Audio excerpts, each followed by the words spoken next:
Welcome back to the Sports News Analysis YouTube channel, where I'm always breaking down the hot sports topics of the day. So be sure to check out my other videos and subscribe to my page here on YouTube to get all of my videos delivered directly to your inbox. The Houston Texans are going to travel to New England this week to take on the Patriots in an AFC divisional round playoff matchup. This game is drawing a lot of comparisons to the playoff game 2 years ago in Foxborough, where after a late season beatdown of the Jets then came into Foxborough after the Patriots had a bye and beat the Patriots in the divisional round. People are making a lot of comparisons, again, because the Texans played in Foxborough late this season, got beat pretty bad, 42-14, now come to New England to play the Patriots. A lot of people are trying to draw parallels between those two games. I'll tell you why I don't see many parallels. First and foremost, the Patriots are a completely different team now than they were in the 2010 season playoffs against the Jets. How so? Well, let's look at it this way. First of all, that was Rob Gronkowski's rookie season. Okay, it was Aaron Hernandez's rookie season. Those two guys alone. I mean, look at the impact those two have had on the Patriots offense in their rookie year and since their rookie year, including their playoff run and their Super Bowl run last year when they advanced to the Super Bowl, lost to the Giants. Also, Stephen Ridley. I mean, if you look back at that Patriots team in 2010, they didn't really have a rushing threat to speak of. And the Jets really keyed on that and rolled all of their schemes, their protections. They played 7 defensive backs a lot in that game, if you remember. I don't think you can do that against the Patriots this year because they have Ridley as a solid option in the backfield, which I think helps Tom Brady. You know, you still have Tom Brady, you still have Wes Welker, okay? You're throwing a little bit of Danny Woodhead with those tight ends, Brandon Lloyd on the outside, which again I think is a big deal from an offensive standpoint. Now you have a guy Jonathan Joseph has to account for. He can't just roam around and take away certain players in certain positions. You have to keep him on Lloyd because of the way Lloyd beat the Texans in that first game. So from an offensive point of view, I just think this attack is a lot more diverse and a lot tougher to plan for. From a defensive side of the ball, although the Patriots aren't great on defense still, again, these players are a lot more experienced. Gerard Mayo, okay, in 2010, that was really his first or second, big time playoff situation that he was in. He's the leader of this defense.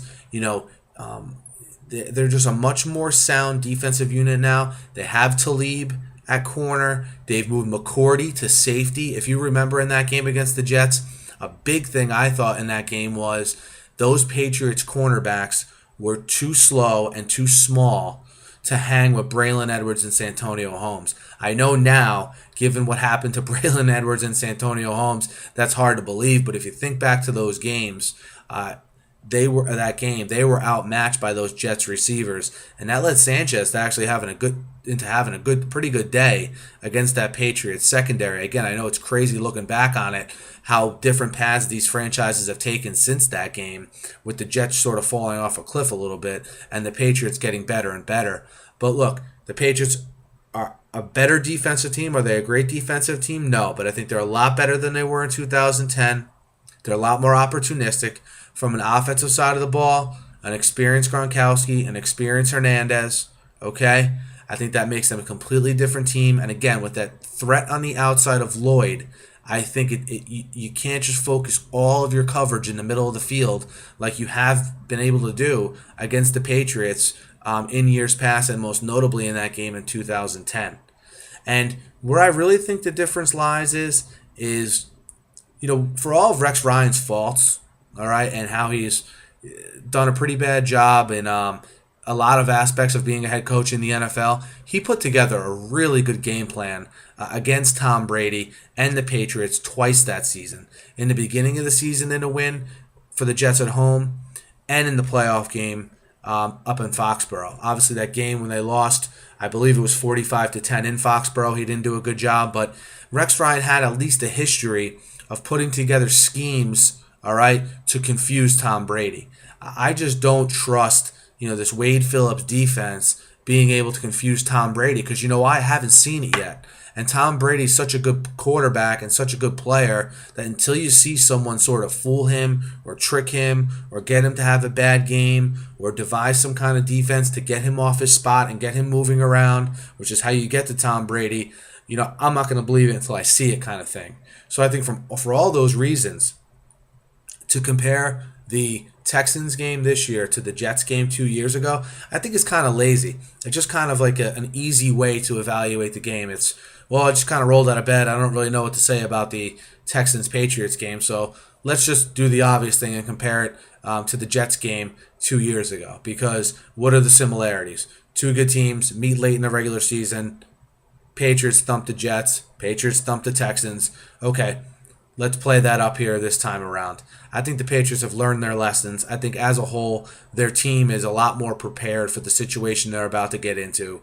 They still have Tom Brady at quarterback, so I don't really see the similarities. I already did a preview of this game that you guys can check out if you check out my other videos, but I would be surprised because of the lackluster Texans offense that I perceive and the one-dimensional offense that I perceive, with just really being everything centering around Arian Foster right now. I haven't seen the consistency from Schaub in my eyes that he's going to be able to put up points with Tom Brady.